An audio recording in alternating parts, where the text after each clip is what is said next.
Meet Marlene Dietrich. She is Shanghai Lily, a professional user of men. Alone in her compartment, she smokes a cigarette. Her face is lit from above, as if from some celestial source. She has just learned that the great love of her life is still obsessed with her. Is it the motion of the train that causes her hand to shake, or her inner turmoil? It doesn't matter.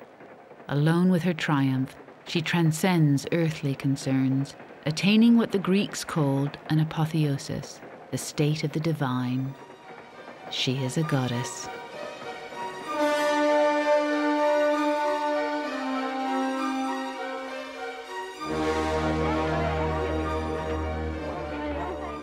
The cinema was the new art form of the 20th century.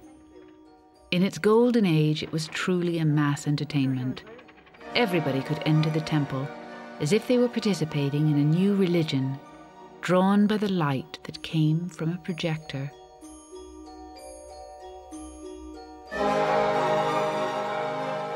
Cinemas were built on a grand scale. They were called palaces, alhambras, regals, forums. They were the cathedrals of the movies. The screen was like a vast altarpiece. On it, the actors appeared bigger than life. No longer men and women, gods and goddesses. When movie actresses faced a camera, they were lit, made up, and dressed to perfection. They became an ideal of beauty. It was as if they truly belonged to another world. In mythology, gods do sometimes come down to earth. Occasionally, the cinema played with the idea.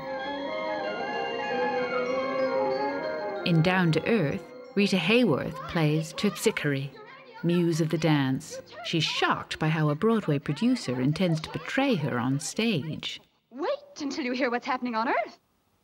Immortal Daniel Miller is presenting a musical play about us, the Nine Muses.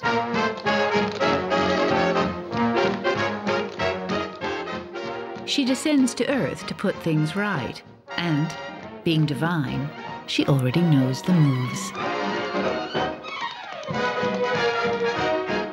I need a goddess, and a goddess comes down out of nowhere.